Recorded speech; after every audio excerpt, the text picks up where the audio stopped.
Panorama do mercado com abas, as principais notícias do dia 2 de junho. Hoje o mercado está muito dedicado às notícias que saíram ligadas à inteligência artificial. Ontem à tarde, a notícia que foi divulgada em todos os jornais sobre o pedido da Anthropic para fazer o seu IPO. Uma corrida que, segundo noticiam os jornais hoje cedo, visa ao lançamento da ação nos mercados públicos antes da OpenAI. Então, a competição, a rivalidade entre as duas empresas de modelos de linguagem só se intensifica. Lembrando que Dario Amodei é um dissidente da OpenAI, o Claude e a Anthropic. A Anthropic foi criada a partir da saída de um grupo de dissidentes da OpenAI. Muitos dizem que era o grupo woke da OpenAI, mas sem ingressar nas questões políticas. Na verdade, era a preocupação ligada à segurança dos modelos, e a Anthropic tem inclusive uma professora de filosofia que ensina ética para os modelos. Então, uma visão bastante interessante sobre o que está acontecendo na inteligência artificial de um modo geral, e será um IPO de trilhão, vai mover os mercados de algo, e eu fico muito feliz quando eu acerto algo. Eu já tenho falado há semanas que esses IPOs, esses três IPOs vão drenar muita liquidez do mercado, e hoje o Valor Econômico na capa estampa uma matéria dizendo que esses IPOs vão até puxar fluxo dos mercados emergentes. Então, isso também ajuda a entender por que o Brasil deu uma estagnada em termos de fluxo vindo para cá, porque mesmo os ETFs passivos vão ter que se readequar a essas três grandes empresas que entrarão na casa do trilhão. O Elon Musk reservou 5% das ações no IPO para os colaboradores.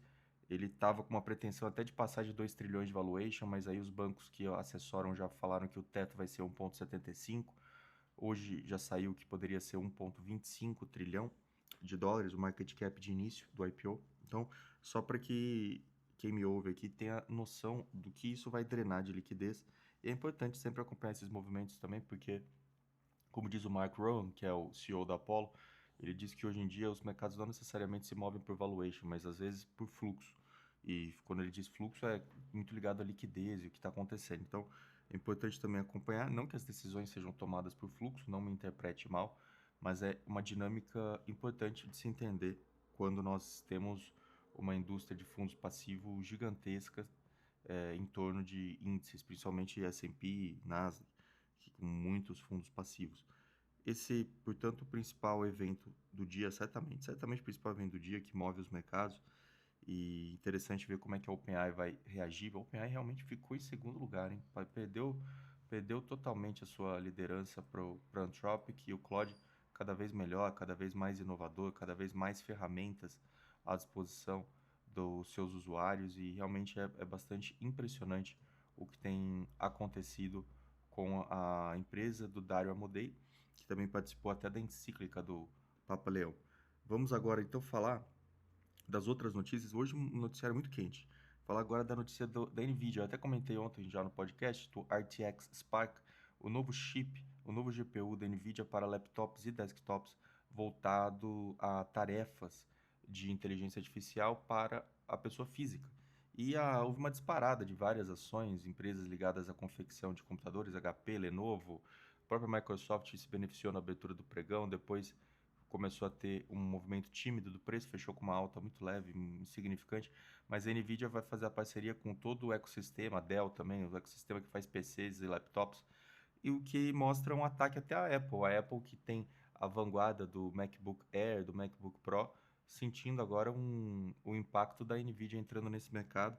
Vamos ver como é que a Apple reage, lembrando que o John Ternus assume a partir do ano que vem, e é interessante analisar como é que o John Ternus, que é alguém que vem da parte de hardware, como é que ele vai reagir a esse ataque, né? O MacBook é uma referência no segmento, e agora a Nvidia, soltando esse chip, vai ingressar no mercado de laptop e desktop premium, o que mostra que a inteligência artificial tem a sua validação no mercado, não é só data center, não é só corporativo, não é só hyperscaler, existe realmente muito espaço para crescimento, de modo que agora cabe aos concorrentes reagirem a essa investida da NVIDIA. Eu achei uma estratégia genial por parte do Jensen Huang, e vale a pena nós analisarmos. Além disso, outra notícia que me chamou muito minha atenção é a emissão em equity, portanto em ações do Google, da Alphabet, de 80 bilhões de dólares, aproveitando a alta da ação. E, curiosamente, quem ancorou essa emissão foi a Berkshire Hathaway. Olha aí, o Greg Abel se movimentando, comprou uma construtora na segunda-feira e agora se movimentando novamente com 10 bi de emissão de ações da Alphabet. Então, Greg Abel realmente muito convicto de que Google é a empresa a ingressar no portfólio da Berkshire Hathaway. Eu sou acionista de ambas as empresas, fico muito feliz com essa decisão do Greg Abel, porque achava que a gestão do Buffett estava um pouco alheia às inovações tecnológicas, o que é normal, porque não era o métier do Buffett, não era o ciclo de competência dele. Então, muito feliz pelo fato de que o Greg Abel está revitalizando o portfólio da Berkshire Hathaway com o Google. Não sei se é um momento adequado para essa emissão, porque aparentemente, pelo menos na minha análise, não está uma barganha, mas também o Google está entregando. Tanto o Cloud como a parte do Gemini tem sido muito frutíferas nos últimos trimestres e, além disso, o serviço de busca, que era muito temido, que poderia ser abocanhado pelos modelos de linguagem, continua sendo muito utilizado pelos usuários de um modo geral e os Google Ads e o YouTube também é uma máquina de fazer dinheiro para a Alphabet. Então, nesse aspecto, tudo continua muito bem para a Alphabet e ancorando essa emissão com a Berkshire Hathaway também dá muita credibilidade para o Google. Então, esses os principais eventos hoje da abertura, com os comentários. Aqui no Brasil, além dessa matéria do valor que eu comentei, um anúncio de que a Petrobras vai reduzir o preço do querosene de aviação. Esse é um grande problema que se iniciou com o conflito no Oriente Médio. O Trump, na Truth Social, também deu uma declaração nessa noite, falando que estaria mais próximo de um acordo. O fato é que o petróleo fica agora nessa casa entre $100 e $90. Não há um desfecho ainda. Aparentemente, o mercado coloca o evento geopolítico no segundo plano e dá mais ênfase ao que está acontecendo no setor de tecnologia, puxando as empresas de semicondutores, empresas de memória de um modo geral. Todas as empresas do ecossistema de IA estão bastante elevadas e é importante continuar acompanhando essa tendência. Eu, nesse momento, particularmente, penso que é hora de ter um pouco de pé no chão, muita euforia nesse momento, muita euforia e muita necessidade de dar liquidez a essas empresas. Então, ninguém faz IPO, nenhum fundador, controlador faz IPO para pegar o mercado em baixa. Então, tem que sempre ter essa visão, essa, essa advertência, essa cautela em relação aos preços. Outro comentário que eu queria fazer é CrowdStrike, uma posição que eu tenho já há muito tempo. É uma famosa empresa de cybersecurity, uma das grandes referências hoje no setor, assim como o Palo Alto Networks. E a CrowdStrike vem há mais de um mês subindo consecutivamente, semana a semana, e hoje vai ter o resultado dela. Os earnings serão divulgados e existe uma expectativa do mercado de que os earnings venham fortes, principalmente se nós olharmos a receita recorrente anual de novos usuários. Então, existe uma grande expectativa, claro que é uma ação mais volátil, mas é uma grande referência no setor de cybersecurity. Eu pude aproveitar no final do ano uma janela de queda, final do ano, começo do ano, e até aumentei a posição, então fico muito feliz aí de ter a confiança também nessa análise e ter acertado essa. E a CrowdStrike, portanto, vai soltar resultado hoje, é importante acompanhar também, porque o setor de cybersecurity, para mim, é inevitável diante dos problemas geopolíticos que estão acontecendo, subtração de informações, furto de informações sensíveis de propriedade industrial, de empresas norte-americanas, então é uma tendência estrutural também, assim como a IA. Esses são os pontos principais do mercado corporativo de hoje. Mais uma matéria aqui do Brasil, o prejuízo dos Correios cresce para 3,16 bi. Lembrando que os Correios foram resgatados de uma operação entre bancos e União, a União como garantidora da operação. E, por fim, gostaria de falar um pouco de Europa. A Europa já está praticamente no consenso de que 11 de junho teremos um aumento de juros em razão do aumento inflacionário. Então, olha a Europa, que situação dramática que se encontra a Europa. Como eu sempre venho falando aqui no podcast, não sou entusiasta da Europa, não tenho posições, fico até um pouco impressionado com o fato de que os índices europeus estão nas máximas, DAX nas máximas, o CAC também, o FTSE também está perto das máximas, corrigiu um pouquinho. Então, é um pouco impressionante, na minha opinião, essa situação em que nós temos os índices europeus nas máximas e um potencial a potencial alta de juros, provavelmente que o mercado também avalia que não há grande chance de haver uma alta muito forte, apenas um aumento de 25 basis points, que não significaria muito. Pode ser essa leitura também. De todo modo, o mesmo Stoxx 600 na Europa segue nas máximas, e quando nós olhamos o câmbio, também esse é outro ponto importante de se analisar, o dólar contra o euro, o dólar também vem aqui se valorizando, então isso é um ponto importante também para que nós tenhamos essa análise. Dólar nas últimas semanas até subiu um pouco em relação às moedas de países desenvolvidos, então fica também aqui um comentário para que nós tenhamos isso em mente. De todo modo, essa é a projeção.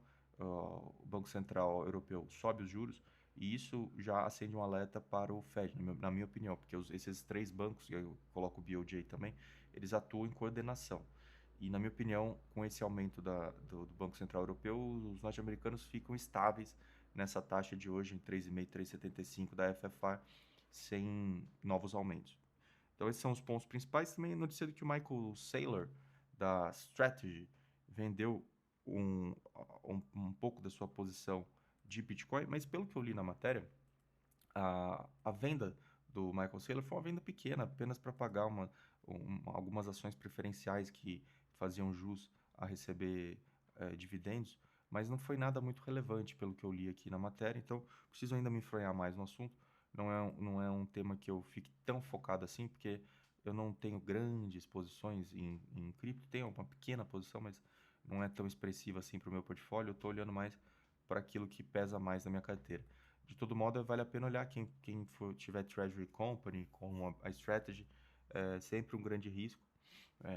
Ficar atento é sempre importante, e tomar cuidado com a calibragem da posição. Então, esse é um ponto importante também a cobrir, porque o Michael Saylor é um agente que pesa muito no mercado, a sua opinião é, é muito influente no mercado, principalmente no mercado de cripto, né? E ele foi um dos grandes pioneiros com esse modelo de treasury de bitcoins. E a gente tem um momento em que o Bitcoin hoje fica aí na casa dos 70 mais ou menos, 70, 69, 70. Chegou a bater há poucas semanas $82.000, então é importante acompanhar isso. Só para detalhar aqui, ele vendeu 32 bitcoins entre 26 e 31 de maio, aproximadamente 2,5 milhões de dólares. O preço médio reportado foi de $77.135 por Bitcoin. É uma venda muito pequena em relação ao total. A empresa tem 843 mil Bitcoins, então veja só, não é nem 0,1%, quer dizer, é 0,0038%. É um ponto inexpressivo para causar qualquer tumulto no mercado, mas foi uma venda, foi a primeira venda divulgada desde 2022, por isso que virou matéria. Na verdade, esse foi o ponto, mas na realidade me parece que é muito mais uma questão de liquidez, então não vejo grande problema nisso, né? De uma perspectiva de análise da decisão, não estou falando que eu sou um defensor do modelo ou que eu sou entusiasta, nada disso, é só realmente tentando interpretar por trás da manchete qual foi a decisão tomada. Então, fica aqui também o meu comentário sobre a strategy, e falei de Europa. Falando de Ásia, não tem muito mais o que falar. Ásia, continuamos com China, ainda uma dúvida sobre o mercado doméstico. A Coreia segue puxando a Ásia de modo geral, em razão das empresas de memória. E o Japão também segue forte, porque ninguém quer ficar em ativo de renda fixa com juro real negativo. Há um apetite natural do investidor japonês para ir para a renda variável, se alocar em ativos reais para tentar se proteger dessa inflação, desse juro real negativo que o BOJ segue defendendo. E claro, BOJ, como eu sempre falo, BOJ e Fed e Tesouro norte-americano, sempre com atuações coordenadas.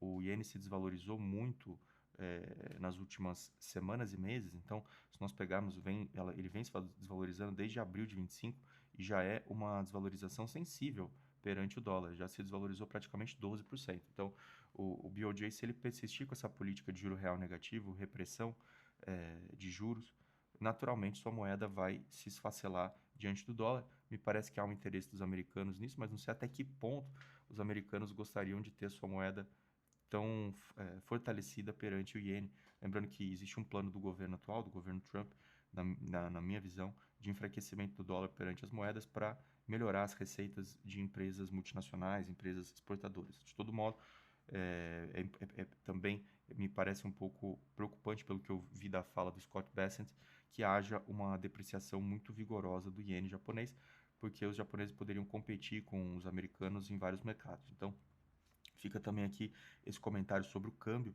porque é uma dinâmica interessante que muitas vezes é pouco explorada no noticiário, em razão do que está acontecendo com o setor de tecnologia, mas é uma referência importante. E por fim, só para falar um pouquinho da curva de juros, os 10 anos aqui em 4,43 e o vértice de um ano precificando 3,80, então é como se o mercado falasse que para o próximo ano não há corte de juros previstos.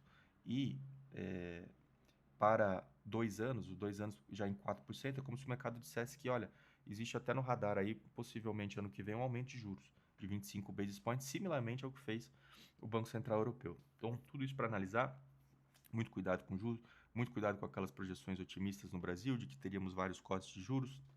O mercado não indica isso. Então, nós começamos a ver já, por exemplo, o janeiro de 27, DI, janeiro 27, já 14,15 mais ou menos, estava 14,20 e pouco, 14,40, agora já está acomodado em 14,17, o que mostra que praticamente, se tiver espaço aí para corte, seria de 25 bases ou 50 basis points no máximo. Então, muito alerta e muito cuidado para quem tinha uma tese extremamente otimista com o ciclo de afrouxamento monetário, porque o conflito no Oriente Médio desequilibrou todo o prognóstico feito no começo do ano. Então esse é o panorama de hoje, foi até longo, pelo que eu estou vendo aqui, quase 20 minutos de panorama. Desejo a você uma excelente terça-feira e qualquer novidade eu volto nas minhas redes. Obrigado pelo apoio, a você que me assiste, me acompanha. Fico muito honrado sempre em construir gradualmente essa audiência.